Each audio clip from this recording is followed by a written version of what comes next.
Hi, happy Sunday, and welcome to episode number 9 of the Tranquil Cottage Knits podcast. I'm your host, Michelle, and you can find me on Ravelry as Tranquil Cottage and on Instagram as Tranquil Cottage Knits, and you can find the blog at www.tranquilcottageknits.weebly.com.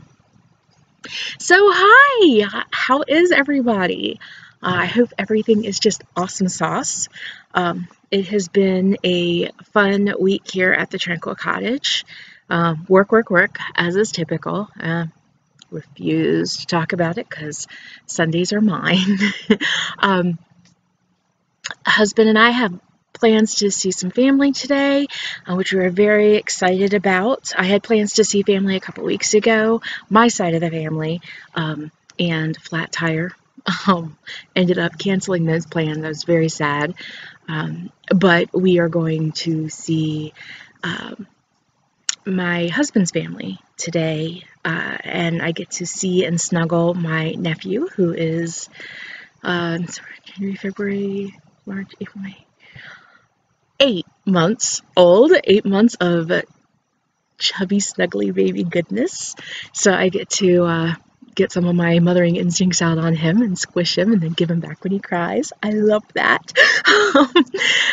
And as always, I am out here hanging out with 4 things that I absolutely love dearly.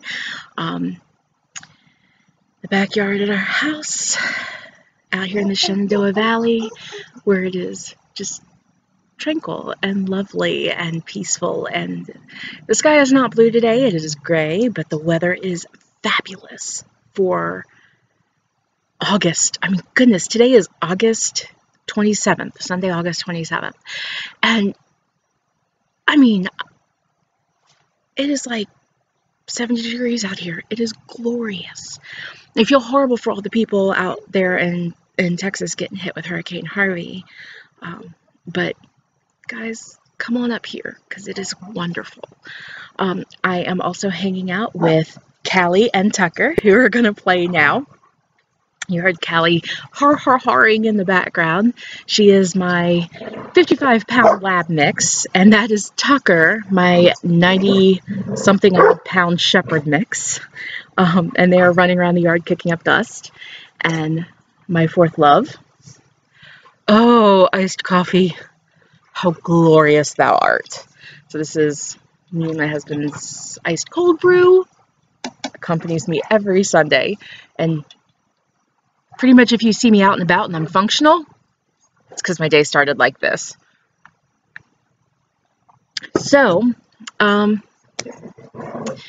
goings on here.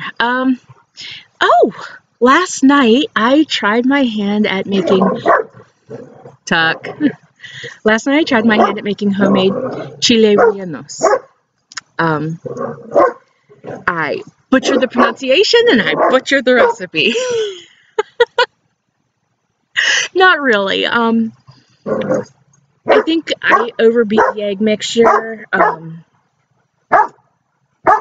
The coating was a little too thick. But they were still really delicious. And I tried making them a homemade roasted tomato salsa to go along with it. And in the end, it was low carb, high protein deliciousness. Even though, like I said, it wasn't very traditional and it didn't come out the way I had hoped. I also made a big amount of my homemade pico de gallo, which is so good. God, so good. It's so basic too. A lot of people, love the mild salsa that you get at like Chipotle, or I used to love the mild salsa at Baja Fresh. But this stuff is so easy to make. I typically use, depending on how many I can get, and obviously price and everything, but I use Roma tomatoes. The reason I use Romas, they have a relatively low moisture content, and they also have a relatively low seed and innard to tomato meat ratio.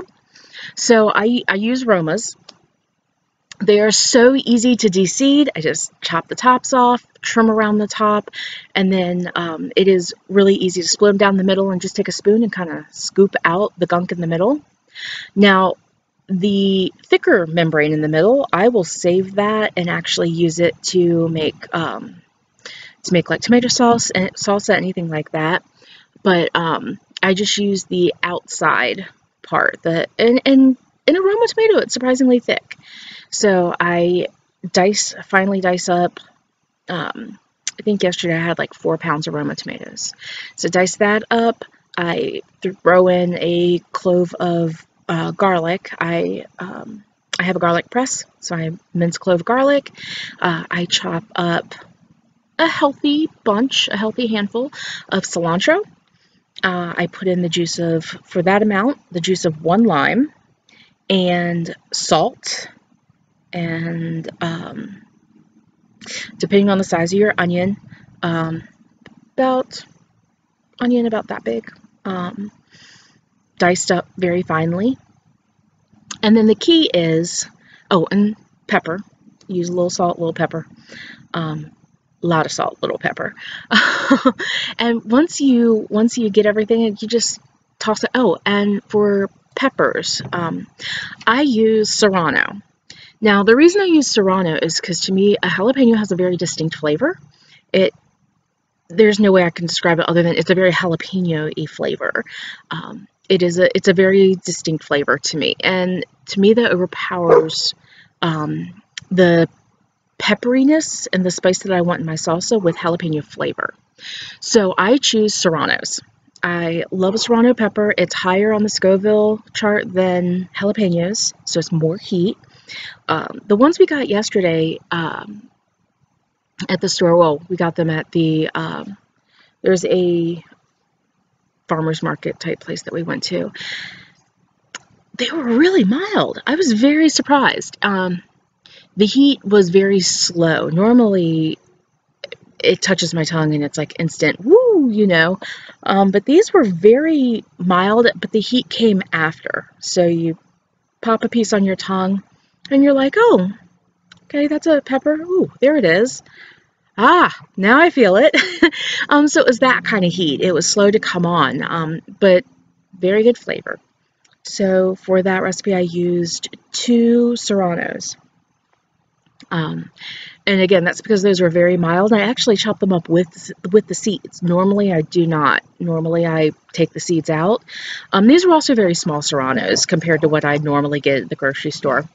But it always cracks me up because I don't make pico that often, so it always cracks me up when I go to the grocery store and get the ingredients, and I have my little produce bag with like 1 serrano pepper in it, and they put it on the scale, and they look at it, and they're like 4 cents. It just cracks me up. But I don't use them a lot, so there's no reason for me to buy a lot. They just go bad before I ever got to use them. Although I had planned on growing them this year in the garden, which never got going. But I planned on growing serranos and lots of cucumbers and using them to make spicy pickled cucumbers. Just a nice hot, like a hot and sweet pickle.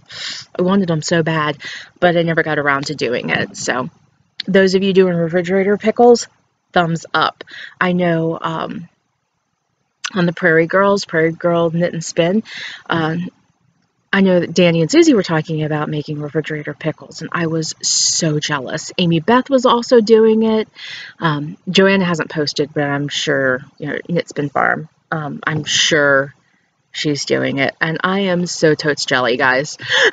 I am. I had so hoped to do tons of pickles this year, and I just never, I had a lot going on in spring, and I just never got the garden going. So next year we will have lots of pickles at the Tranquil Cottage, and next year we will have lots of tomatoes at the Tranquil Cottage, and we will not go to the farmer's market to buy them.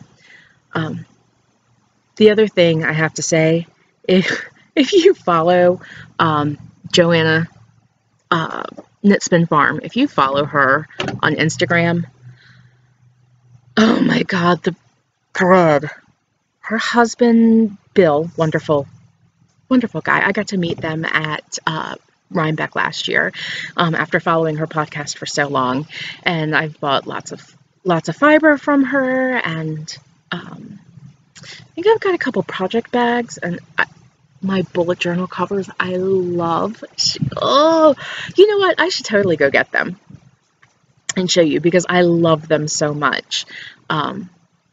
Maybe I will. And I did. I took the books out of them, so, because, nobody needs to see that. All my private thoughts. Oh my goodness. It's not like I don't post about them anyway, but still. Okay, for those of you who know me, you know that I love the farm life. I love just the typical concept of home and a hearth and garden and working your own land, and I just love that. If I didn't have to work for a living, my life would be very, very, very different. We would have absolutely had chickens already, and because we're allowed to have 6 within town limits, which we are. Things just, my husband, every time we were out somewhere and we see goats or sheep, he's like, "Do you want a goat, babe?" Yes, duh. But I would so love that life. So things like canning, which I remember doing with Mama growing up, and picking your own vegetables, and it just all those things I remember and cherish from my childhood. I would just love to be in that life. Unfortunately, the reality is not everybody gets to have that life. Were I ever to have children, though, they would totally be out in the yard. They would totally be learning how to operate a rototiller. They would be learning concepts. My husband has some interesting concepts about farming from research he's done. They would be out trying things and growing things, and that's just, when I hear people doing that kind of thing, when I hear people canning and pickling and preserving, and it's just all so near and dear to my heart, and baking bread, and I just wish I had more time to do it. Anyway, Joanna's book covers, her bullet journal, I use them as bullet journal covers or agenda covers, but oh my god, how cute is it? The tractor! Yeah, my husband teases me about wanting a tractor too. I'm like, we have an 1.25 acres. I don't need a tractor. I want a tractor, but I don't need one. Anyway, so basically you just slip the book cover in here. Farm eggs. I love it. This one, I had to get this one because it had so many things that I love. Farm eggs, tractors, pick your own corn, milk, is it chicken, vine-ripened tomatoes. If you don't love vine-ripened tomatoes, I'm not so sure we can be friends. And pigs for sale. I don't know that I could raise meat animals. Egg animals, yeah. Meat animals, not so sure. My husband thinks that it would just take us a year or so to become acclimated, desensitized to the humaneness of it. Do you know what I mean? But maybe one day. Baby chicks for sale. Ah, how cool is this fabric? I totally love it. And then my other one that I had to get is this one. I love the patchwork bindings on the patchwork edges. You see the patchwork? But chickens! I love chickens. And it says rise and shine on the fabric. Can you see that? I love it so much. I've had these for months. And I use them all the time. I love them. But and the inside, because the inside of the book is where you put all of your wisdom, right? Owls. I love these. So I have no idea if you're watching, but thanks, Joanna. I love them. I don't know that I ever told her that. So more of my favorite things.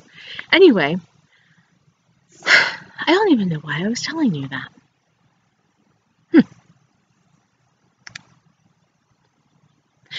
The train of thought has left the station. I'm so scattered. Anyway, oh, because I was talking about baking bread and all of the wonderful things that I would love to do. How much I would love to be a farm girl. But I'm a working girl. So let's move on to knitting and spinning. I have not spun this week. Not a single ounce of fiber. That's how it works. I did, however, knit, and a lot of carry with me knitting, and a lot of finishing knitting. So, first things first, my husband does not like hats that cover his ears unless he wants them to. He likes kind of, I guess, the watch cap style, where it's above your ears. He does not like his hats to be very deep, and he loves a generous folded brim that he could roll down if he does happen to get cold. So, this is my husband's hat. This will be his winter hat this year, and it is just a basic, that's totally how I would wear it, but you know, I like my ears warm. But it is Nitty in color in Cinder and Smoke. Cinder and Smoke? Yeah. Beautiful colorway.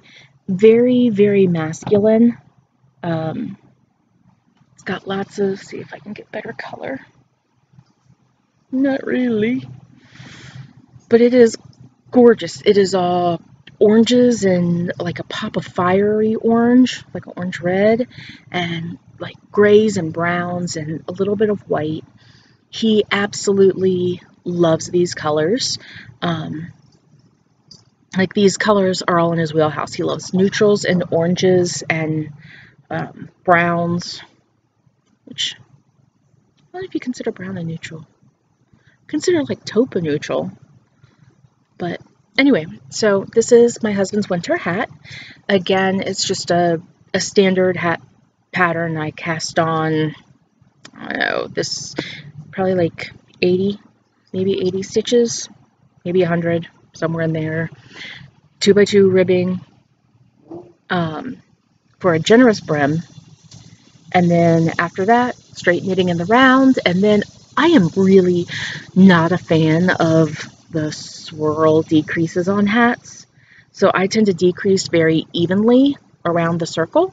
If you can see that. I like an even decrease, and I just don't like the look of the swirl, unless it's like in a decorative lace pattern. It just doesn't do anything for me. So it's an even decrease hat. It's also, to me, feminine. The swirly is, to me, that's feminine. And my husband is quite masculine, so that is my husband's hat in Cinder and Smoke colorway from Nitty and Color. And awesome. Hi, Sarah.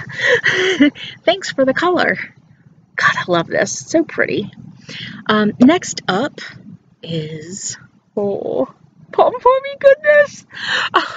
This is my winter hat for this year. Also in Nitty and Color.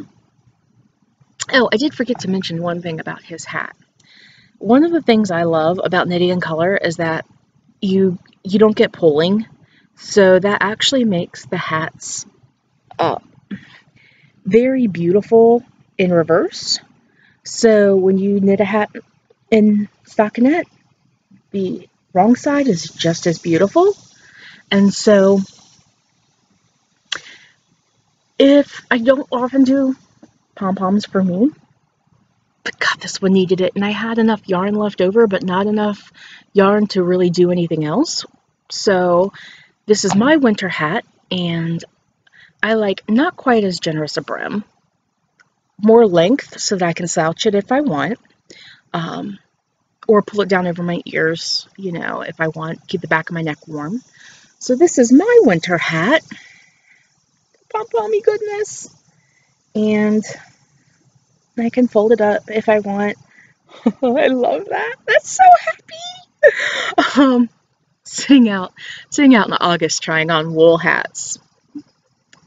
But the other thing that I do, while I do love a pom-pom on top of a hat, I like my hats, again, because I use stockinette, to be reversible. Isn't that beautiful? Oh my God, look at that glorious color.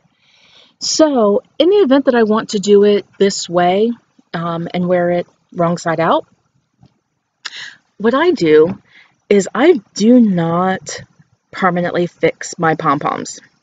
I think it's a double knot, basically where I tie a bow and then tie the bow parts together so that it will not come out.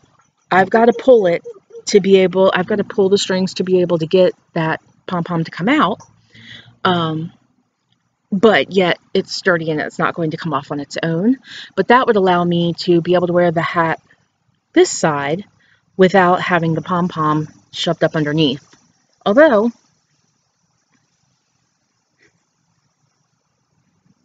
yeah, that could be a good look for me. What do you think? But no, because I do like a generous pom-pom.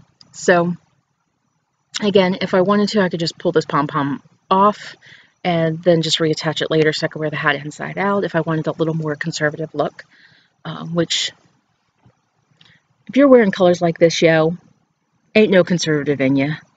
It just, You're not wearing khakis, okay?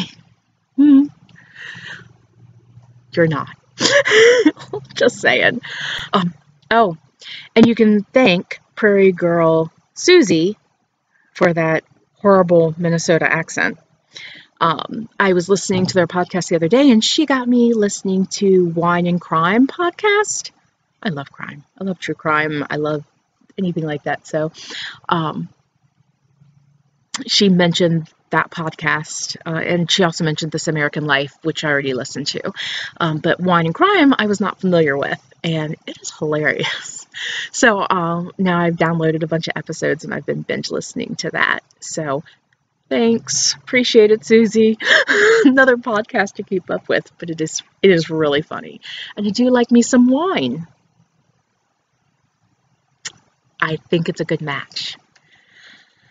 The last thing that I have finished this week, which I sent pictures to Becky, who has the Wrapped in Wool podcast. If you have not listened to her, you totally should. But I sent her pictures of this last night with no ends weaved in or anything. I sat down this morning when I was doing my pom-pom, weaved in the ends. Drachenfels is done. Oops. And that's the wrong side. This is the right side. So Drachenfels is done. It is a hugely generous shawl. And I think it's going to be great. I think it's going to be great this winter.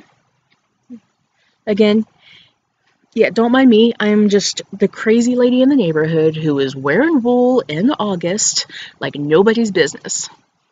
It is nobody's business. Don't you judge me. So, here we go. It is beautiful, it is warm, it is squishy, it is gartery, it is everything that you could possibly want in a shawl to be wearing out in the winter and the cold. The other thing I really liked about it, last night when I finished it up, I was out here hanging out with the dogs, and it was definitely cooler, and there was a breeze going. I was in a tank top, I was a little chilly, and man, as soon as I finished this sucker, just kind of just draped it over my shoulders like this. And I was like, oh my God, this is glorious. And it was just just a nice little warm touch. So definitely something that I could just throw over my shoulders on a chilly night. And so she is done. Yay, Drachenfels! Thank you for an awesome pattern, Melanie Berg. So I will be posting this on Instagram in a little bit later when we're finished with the podcast. So, let's see. I think that wraps it up. This coming week is going to be rainy and drizzly, and that's why I wanted to keep the dogs out as long as I can today, because I want them to have, a good break, to be out and,